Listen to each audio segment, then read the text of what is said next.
by the way, the goddess genius awoke to begin his work. The beautiful woman prepared hot tea and a rich breakfast to give him strength.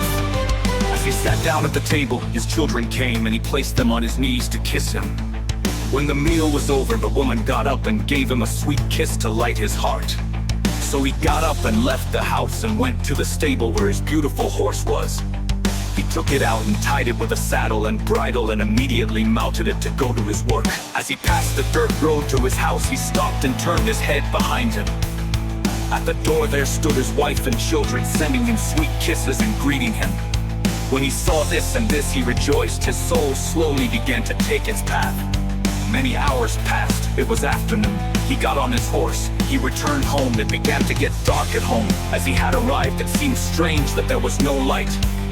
He got off the horse and ran to the door, shouting loudly, but there was no answer. He ran into the house, searched the rooms, but there was no wife or children anywhere. He went to the fireplace where it was lit, approached the table on the floor and noticed something thick flowing. He bent down and looked, caught it with his hand. He realized that it was fresh blood. Outside the house he ran, searching around. Then he saw the horse running towards the stable.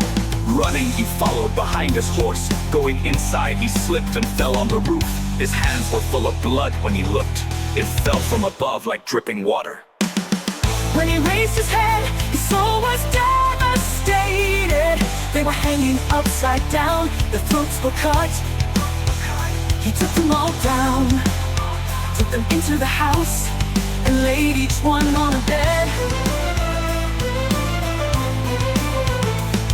He cried all night, lamenting their loss, who gave their lives to the devil in vain. The next day seemed to emerge timidly, but this morning was not like the others. Noon arrived and he was still sitting there, looking at the corpses, thinking furiously. His thoughts were interrupted by a knock on the door, and a voice was heard outside the threshold. "Are you inside?" the man shouted from outside, but no answer came to his ears. As if he didn't get an answer, he started to leave. Then behind him he heard the door open. As he turned and looked at the door, who was there? In his eyes he could not believe what he was seeing. He was holding his dead wife in his arms, and there she remained on the threshold of the door. Here, Aris, look. Here, my love makes you find her dead in my arms. Aris, when he saw this, ran to him. Who did this? He was asking to know.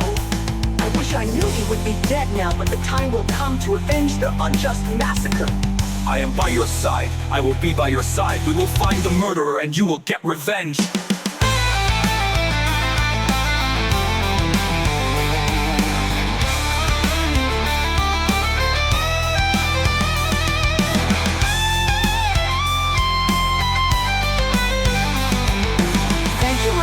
But now the time has come. Deep in the ground they're to enter, there to remain.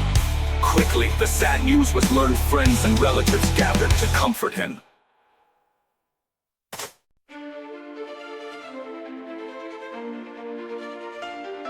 Days and months passed and Terminus mourned, searching here and there for the murderer to discover. Out of grief within him, he took his horse with an unknown direction and tears in his eyes. There he stopped in the vast meadows. He dismounted, shouting to the heavens, "Oh gods, where are you? Where are you? Don't you hear me?" Day and night I beg an answer. I don't get all this that I go through, that is before me, and all that I have gone through I can no longer bear. I searched everywhere to find these murderers, but I found them nowhere, nor my people. That is why I ask you, is it work? Did you do it as a test? If this is the reason, I renounce you at once, and from the depths of my soul I curse you heavily. I am timaios.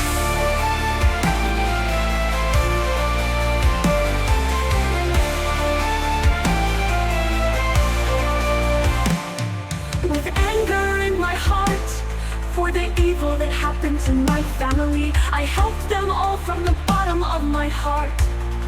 Was this the price? My family, Zeus, father of the gods, father of all. I demand and ask what my evil was.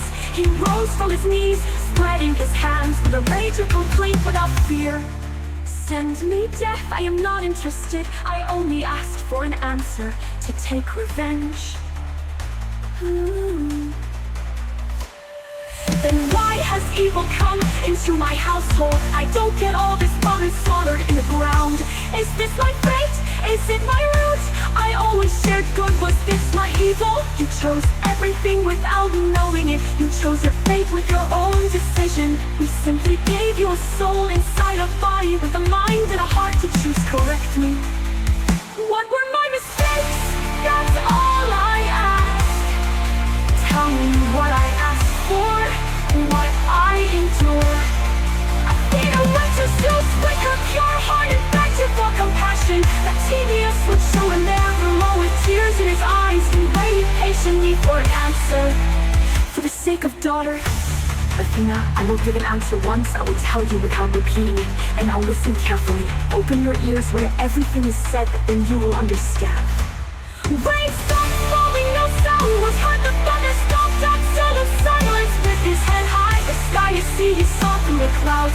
Mouth to emerge equal his imagination. Different faces he suits the brilliance to have there in front of him. Think about who you had close love to give them, and false love to return to you. Whose door did you open and gave everything to? They are the ones who betrayed you with deceitful malice. They are the ones who deprived you of your wife and children, and they sent them to lie. In the Elysian fields, deep than who they were, relatives and friends, search deep into your heart and you will have an answer. And always remember in what you have been through, not to blame it on the gods, but first on yourself. Find the answer. You will make a decision. Taking revenge, you will receive forgiveness.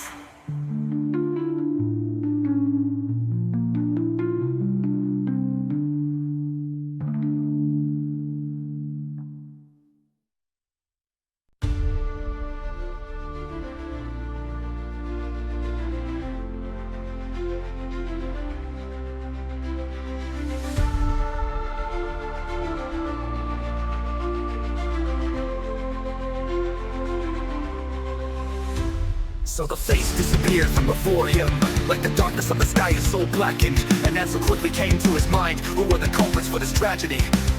Anger flooded him and sadness in his soul, because he put them above his life. Zeus, I thank you for opening my eyes and let my soul break into 1,002 pieces. For all that will happen, for what follows, let the gods judge me and decide.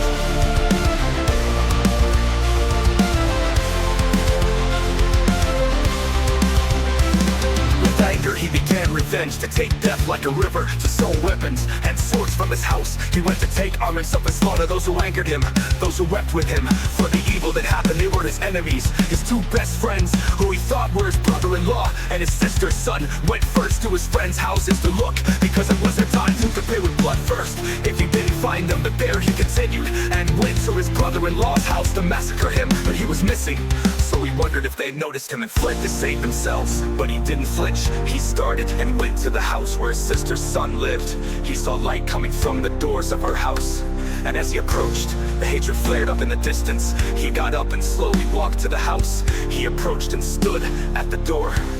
Many voices were heard from the house through the window in the corner. He went to eavesdrop. He quietly peeked inside the house. He didn't believe in his luck.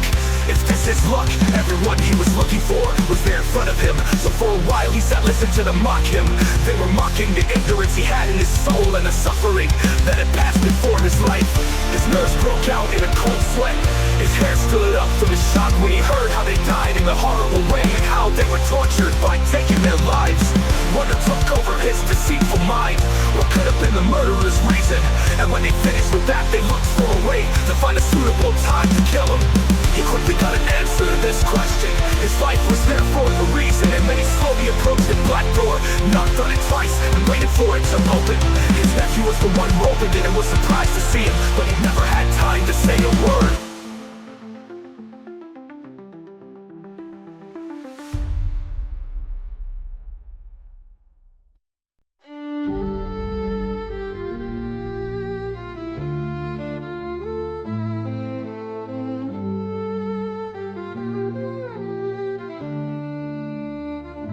The blade was deep inside. his chest. Without a word he took it out of the lifeless body. The blood was first spilled from his own blood. The first one went and died, they had their turn. The others all together were shaken when they saw the one they were mocking entering in front of them.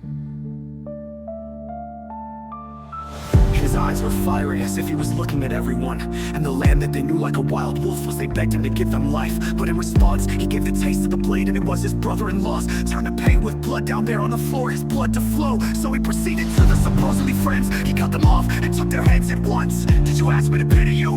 Pity to show you, you who massacred my family? Blood spread everywhere on the floor and walls of the dead who lay there in front of him. He sat at the table with the sword in front of him.